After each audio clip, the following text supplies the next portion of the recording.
খাগড়াছড়ি, রাঙ্গামাটি ও চট্টগ্রাম নিয়ে ভারতের নীল নকশা। চট্টগ্রাম হবে আমাদের অঙ্গরাজ্য, এটি বলেছে ভারতের এক নেতা। নিহতের সংখ্যা দাঁড়িয়েছে ৩ জন। রাতের অন্ধকারে শুরু হওয়া একটি কিশোরীর বিরুদ্ধে সংঘবদ্ধ ধর্ষণ মামলায় প্রতিবাদ এখন পুরো পাহাড় জুড়ে ভয়াবহ অগ্নিসংঘাতে রূপ নেয়। টায়ার জ্বালানো, ব্যারিকেড, সড়ক দখল এবং নিরাপত্তা বাহিনীর সঙ্গে সংঘাতে অন্তত ৩ জন নিহত হয়েছেন। বহু গ্রামের সাধারণ পরিবারের ঘরবাড়ি এখন পুড়ে ছাই হয়ে গেছে। স্থানীয়রা বলছেন, রাতের অন্ধকারে সশস্ত্র দাঙ্গাবাজরা কিছু নিরীহ বাড়ি টার্গেট করে আগুন ছুড়েছে। গরু ছাগল পোড়ানো, নারী শিশুর এমন ঘরবাড়ি পোড়ানো, এগুলো হয়েছে বিশেষ কাজের মধ্যে।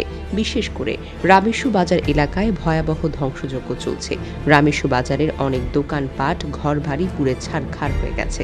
স্থানীয়রা বলছেন, যারা সরাসরি আন্দোলনে নেই তাদের বাড়ি ও মাছি খামারের লক্ষ্য করে দুর্বৃত্তরা আগুন ছুড়েছে। স্থানীয়রা বলছে এটি পরিকল্পিতভাবে উস্কানি। সোশ্যাল মিডিয়ায় শোনা গেছে, ভারতীয় কিছু মহল পার্বত্য অঞ্চল বিভক্ত করে নীল নকশা হাতে নিয়ে কাজ করছে। এমন পোস্ট, ছবি ও মানচিত্র এখন ভাইরাল।